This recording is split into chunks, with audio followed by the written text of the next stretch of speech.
محترم حضرات، السلام علیکم ورحمۃ اللہ وبرکاتہ۔ آپ حضرات کیسے ہیں؟ امید کرتا ہوں آپ خیریت سے ہوں گے۔ حضرات، جیسا کہ ہم بتا چکے ہیں کہ پہلے ہم کچھ عبارت کا ترجمہ کر لیں گے، پھر بعد میں اس کی تشریح کریں گے۔ لہٰذا کل کی ویڈیو میں ہم نے جس عبارت کا ترجمہ کیا تھا، آج ہم اسی عبارت کی تشریح کریں گے۔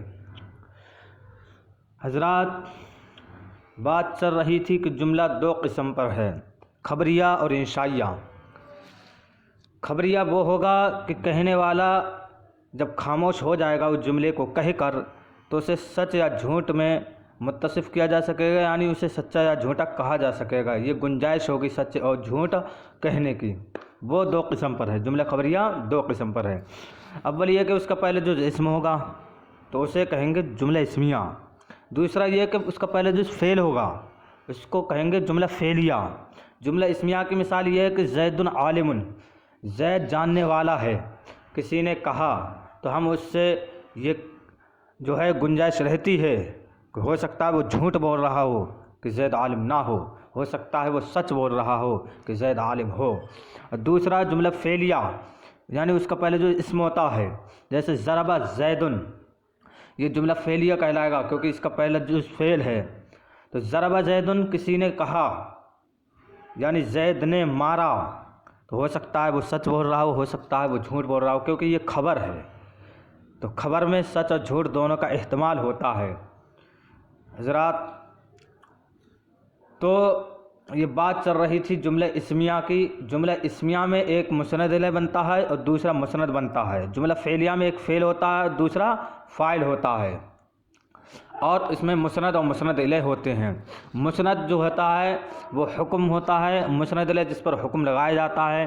اسم جو ہے مسند اور مسند الیہ دونوں بننے کی صلاحیت رکھتا ہے۔ فعل مسند ہوگا صرف، مسند الیہ نہیں ہو سکتا۔ حرف نہ مسند ہوتا ہے نہ مسند الیہ ہوتا ہے۔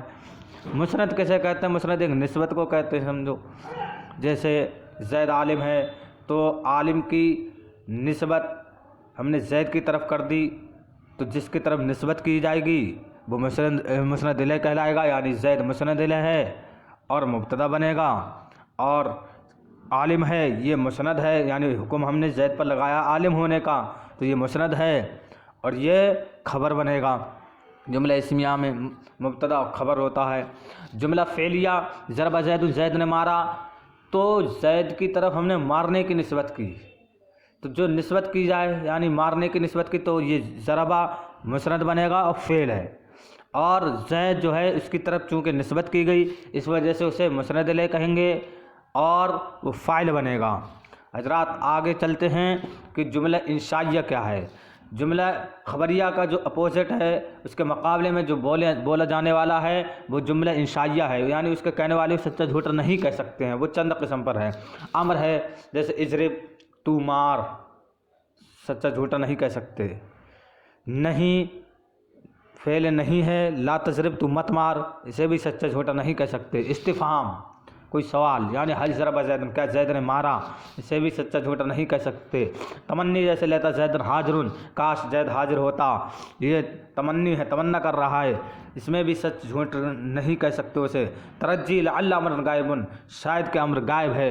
عقود، جیسے بیت و اشتریتو، میں نے بیچا اور میں نے خریدا، یہ عقود ہے۔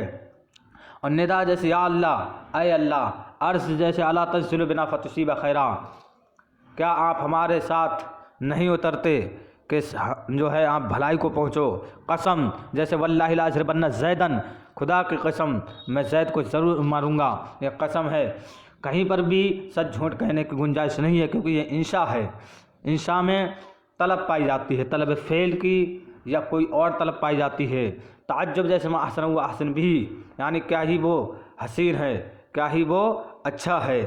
حضرات، یہ انشائیہ ہے، اس میں سچ جھوٹ نہیں کہہ سکتے۔ انشائیہ کی تقریباً 10-11 قسمیں ہیں اور ان میں سے کسی کو بھی سچ جھوٹا نہیں کہہ سکتے، کیونکہ انشائیہ جو ہے طلب فعل پر دلالت کرتا ہے یا کوئی چاہت پر دلالت کرتا ہے۔ یہ جملہ خبریہ کا اپوزٹ ہے۔ جملہ خبریہ میں سچ جھوٹ کہہ سکتے ہیں، جملہ انشائیہ میں سچا جھوٹا نہیں کہہ سکتے ہیں۔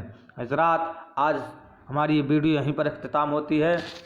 ہمارے چینل KGN غلام یاسین کو سبسکرائب کر لیں اور تاکہ ہماری نوٹیفیکیشن آپ کو ملتی رہے. اور کوئی بھی سوال ہو تو وہ کمنٹ میں ضرور کریں، انشاءاللہ ہم آپ کے سوال کا جواب دیں گے.